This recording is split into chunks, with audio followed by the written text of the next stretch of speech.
Okay, in this video, we're going to go a little bit more in depth in inflation than we did in Unit 6, where we first learned about it. In this one, we're not going to really do anything with CPI or anything. Hopefully, you already know how to do that. We're just going to dive into more detail about the costs of inflation and the Phillips curve. So let's get started. Demand pull is inflation caused by increased aggregate demand. And we'd say that cost push is inflation caused by decreased SRAS. And those are usually, when we say the two causes of inflation, those are two of the different causes that we identify for inflation. But these are the two that connect to the ADAS. They're not the only two, but they're two big ones that you might see questions about. Sticky prices. So sticky means it comes from that idea from John Maynard Keynes that in the short run, many input costs are fixed, right? We have wage contracts and supply contracts with fixed prices. And so this means that the SRAS is upward sloping. We learned about that in a different video. And that inflation, right, in terms of inflation, plays a role in output in the short run. Or at least we'd say that price levels, maybe is a better way to say that. Price level plays a role in output. The classical model is that in the long run, those input costs adjust and are flexible.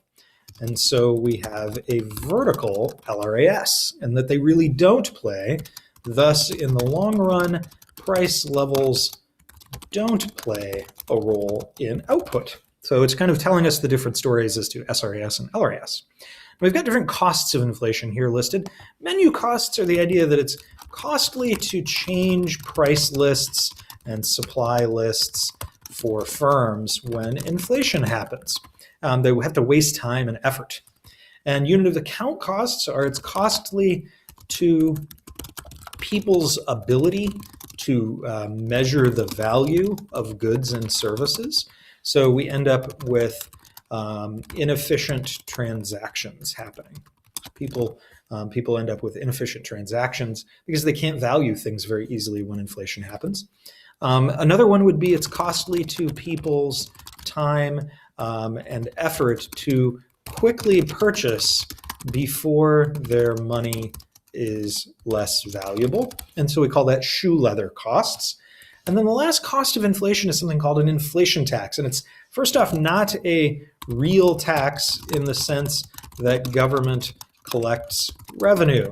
However, we call it a tax because typically governments are often responsible for inflation, right? They control the money supply, so in some cases, they're directly responsible.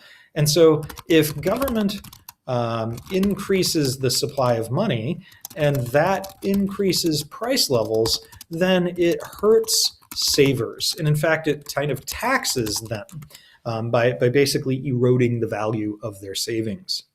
Now, the last part is about the Phillips curve, and that's really the last thing in our whole problem set except for money velocity and quantity theory. So we're getting very close to the end here.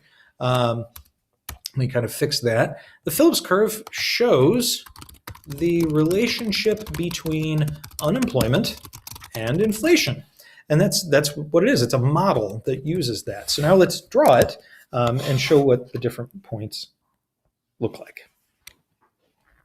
So on our axes, we're going to have here be the unemployment percent, or you could say unemployment rate would be fine.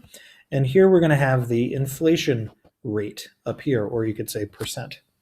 And what we find is that in the short run, that when one of these goes up, the other one goes down.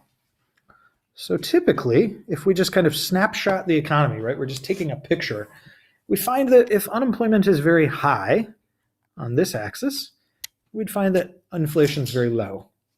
And likewise, if unemployment is quite low, we usually find that inflation is quite high. This relationship exists in the short run because when we take pictures of kind of the economy and we say, what's the inflation rate, what's the unemployment rate, we often find that these things are trade-offs. However, in the long run, we noticed that they don't really have that same relationship. In the long run, there is a natural rate of unemployment. I'm going to put that over here. NRU is equal to the non-accelerating inflation rate of unemployment. And typically this is not on the AP, but this is definitely. And so we also say that it's often equal to the YF level of unemployment. So that's usually around 5% in the USA. Right? That full employment level of output, or the unemployment rate at that full employment level of output. Now, we have to label expansion, equilibrium, and recession. So the easiest thing here is equilibrium. Equilibrium. And then we have a recession with high unemployment and low prices. And we have an expansion with low unemployment and higher prices. So what causes a shift of the SRPC? Well, the SRAS. And they are inverse. So if we're going to show a shift, right, and I'm just going to show this here, if we shifted, we would shift out typically, okay, and we'd move kind of from one point to another. Usually it's diagonal. And then eventually we move back to that long run. So we'd go from like A to B to C or something like that. And so there are some different options here as well. Oh, you know what? I made a mistake. So I'm going to erase this. We'll just pretend like this doesn't happen. I'm going to blame my dog because right now he's in the background crying at me because I'm not letting him lay on the deck and bark at the,